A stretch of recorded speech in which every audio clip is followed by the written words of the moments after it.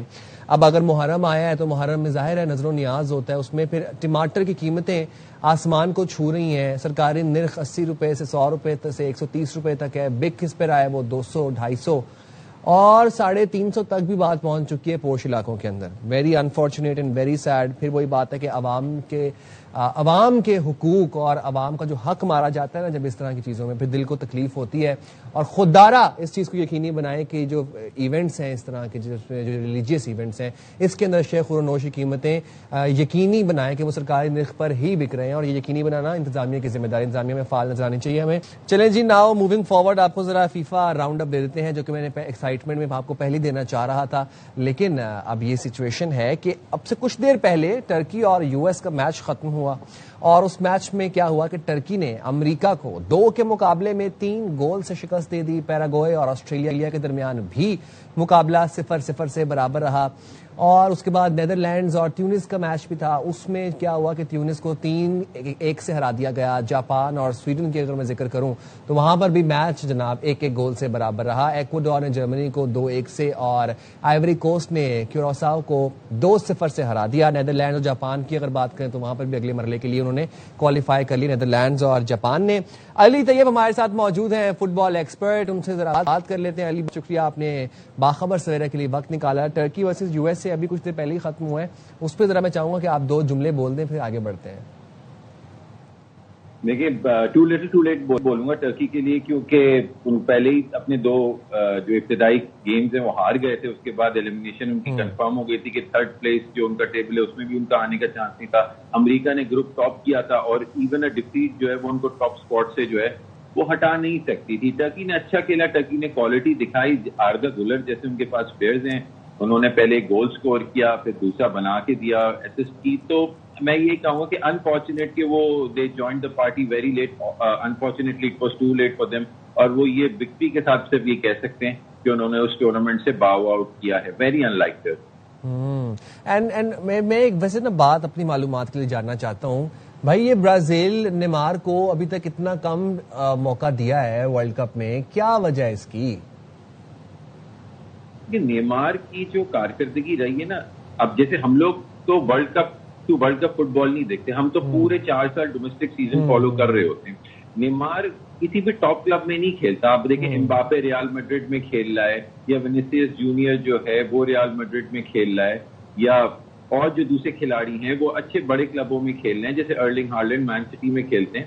تو نیمار کی وہ پیک نہیں رہی ہے. نیمار کو ایک سمبولکلی لایا گیا ہے کیونکہ وہ ایک بہت زیادہ انٹرنیشنل فٹ بال میں ریکگنائزبل فیس ہے, جیسے رونالڈو ہے, جیسے میسی ہے. لیکن اگر آپ ان کی کارکردگی آن دا پچ دیکھیں تو آئی ڈونٹ تھنک سو کہ جیسے اگر برازیل ٹورنامنٹ میں ڈیپر پروگریس کرے گی تو نیمار ہمیں دکھے گا, وہ بالکل بھی نہیں دکھے گا. موسٹ لائکلی وہ بینچ پہ بھی نہ ہو. اس دن تو اس کو لے آئے تھے کیونکہ برازیل کی کوالیفیکیشن کنفرم تھی. میں آپ کو یہ بتا دوں کہ برازیل کے لیے جو پلیئرز کو واچ آؤٹ فار ہیں, جو ان کا سٹار ہے, جس کو آپ رونالڈو سے, ریوالڈو سے, روبرٹو کارلوس سے شمار کر سکتے ہیں, وہ ہے وینیسیوس جونیئر جو ریال میڈرڈ میں. اس نے ابھی ایک ریکارڈ قائم کیا ہے کہ آفٹر رونالڈو, ریوالڈو, روماریو, اس نے یہ جو ہے یہ 3 کنسیکیٹو اوپننگ گروپ سٹیجز گیم میں برازیل کے لیے اسکورر بنا. اس نے 3 گیموں میں کیا ہے, just like those legend.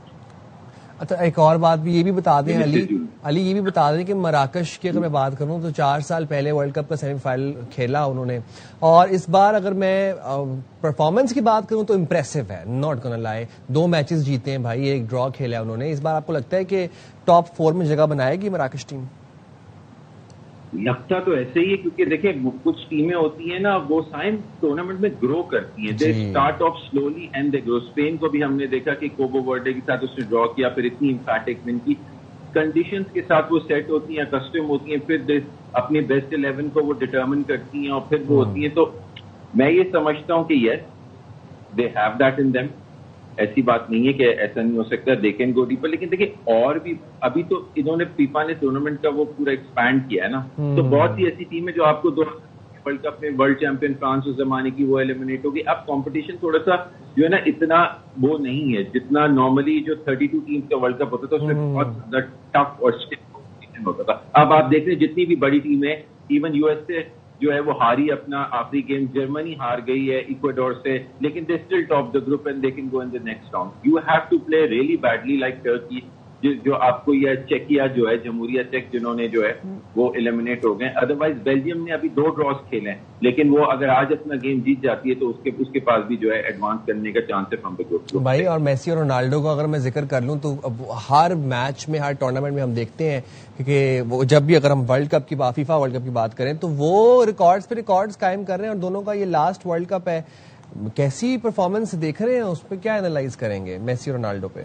Ronaldo نے تو ریکارڈ بنا دیا نا کہ 2006 سے لے کے 2026 تک 6 ورلڈ کپ میں اس نے گول سکور کیے ہیں, اور بہت اچھی کارکردگی ہے. دیکھیں لانجیوٹی کی بات ہے, 41 ایئرز کی ایج میں اتنا لمبا کھیلنا, اپنے آپ کو اسٹریچ کرنا.